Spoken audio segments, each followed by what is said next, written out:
भारत में हर साल 1 करोड़ से ज्यादा शादियां होती है। मतलब दुनिया की हर तीसरी शादी यहीं पे होती है। पर आज मैं एक सवाल पूछना चाहती हूँ, इन 1 करोड़ में से कितने लोगों ने अपने मर्जी से हाँ बोला होगा? आगे बढ़ने से पहले मैं एक बात क्लियर करना चाहूंगी, मैं इस वीडियो में अरेंज मैरिज को बुरा नहीं बताना चाहती। इनफैक्ट आई बिलीव ये एक अच्छा ऑप्शन हो सकता है। तो सवाल ये है कि क्या अरेंज मैरिज एक चॉइस है या कंपल्शन? ये रिपोर्ट देखिए। According to this report, Bharat में 34% शादियां अरेंज होती है, 6% लव होती है और 4% लव कम अरेंज होती है। अरेंज मैरिज में कुछ गलत नहीं है। फैमिली का सपोर्ट, कंपैटिबिलिटी चेक, ये सब वैल्यू ऐड करता है। लाखों लोग अरेंज मैरिज में खुश है and this is absolutely valid. दिक्कत सिस्टम में नहीं है, सिस्टम के कंपल्शन में है। जब लड़का या लड़की ना नहीं बोल सकते, जब उम्र हो जाने पर शादी एक ऑप्शन नहीं एक डेडलाइन लगती है, और जब पार्टनर पसंद ना आने पर भी हाँ बोलना पड़ता है क्योंकि लोग क्या कहेंगे या फिर रिश्ता अच्छा है, यहाँ पर ही चॉइस कंपल्शन में बदल जाती है।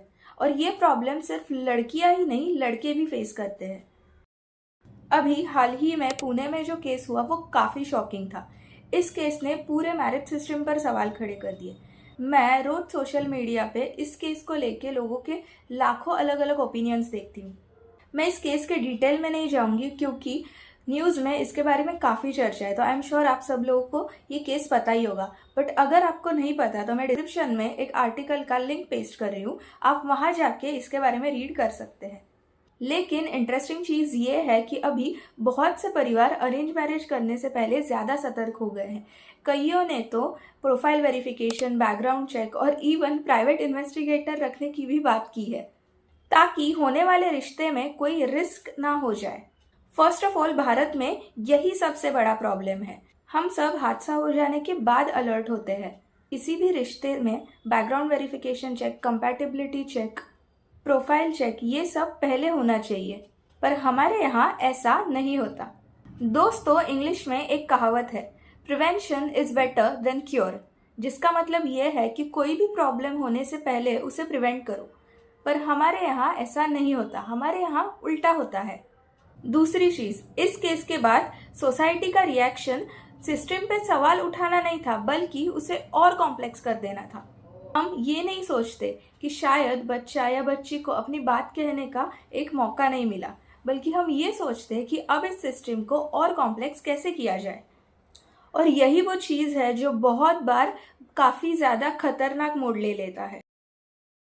2006 में लता सिंह का केस। एक राजपूत लड़की ने बिजनेसमैन ब्रह्मानंद गुप्ता से इंटरकास्ट मैरिज कर लिया, तो उस लड़की के भाई ने गुस्से में आके एक झूठा किडनैपिंग का केस दर्ज करवाया और उस लड़के के परिवार को गिरफ्तार करवाया, यहाँ तक कि उनकी जमीन भी छीन ली। तो आगे जाके जब ये केस सुप्रीम कोर्ट में चला तो सुप्रीम कोर्ट ने साफ साफ कह दिया, एक बार बालिग होने के बाद इंसान जिससे चाहे उससे शादी कर सकता है। 2018 में शक्ति वाहिनी केस। इस केस में सुप्रीम कोर्ट ने खाप पंचायतों को शादी में दखल देने से मना कर दिया। उन्होंने ये गैर कानूनी बताया और पुलिस को कपल्स को प्रोटेक्ट करने का निर्देश दिया। लेकिन कानून और ग्राउंड रियलिटी में जमीन आसमान का फर्क है।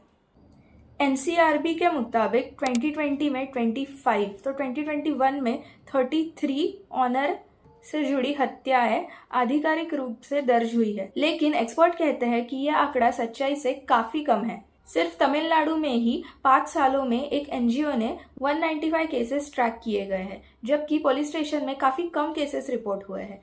क्यों? क्योंकि भारत में ऑनर किलिंग को लेके कोई एक अलग कानून है ही नहीं। इसे सिर्फ एक मर्डर के नाम पे दर्ज किया जाता है। जो चीज प्यार से शुरू होती है वो केस फाइल्स में सिर्फ एक केस नंबर बन के रह जाती है। अब बात करते हैं पेरेंट्स की, और यहाँ मैं काफी सोच समझ के एक लाइन कहना चाहती हूँ, एक्सपेक्टेशन रखना गलत नहीं है।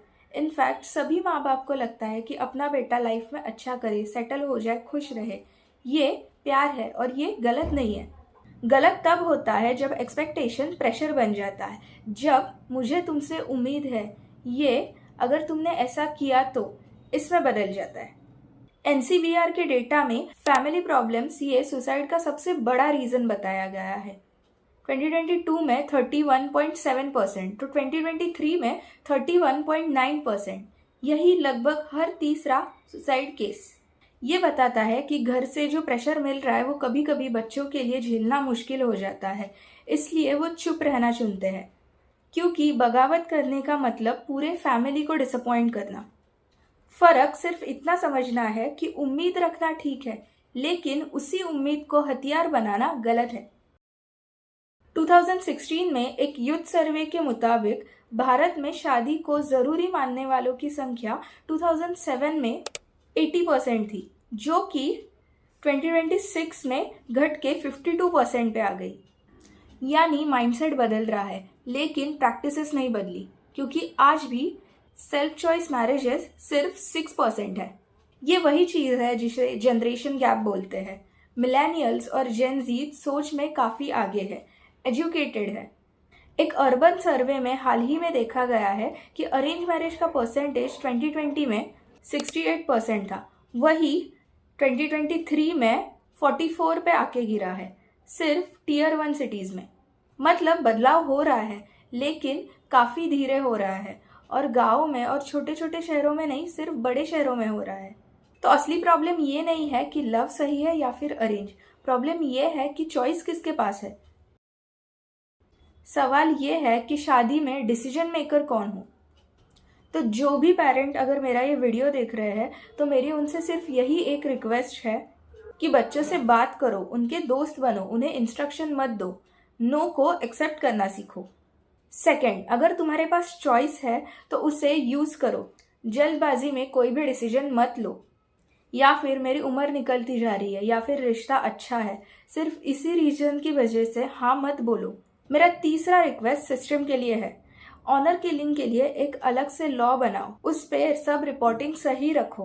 और सबसे जरूरी, कि कपल ने अगर अपने मर्जी से डिसीजन लिया है और शादी की है, तो उन कपल्स को प्रोटेक्ट करो। शादी एक अच्छी चीज़ है, चाहे वो अरेंज्ड हो या लव, लेकिन वो तभी अच्छी होती है जब वो एक चॉइस हो।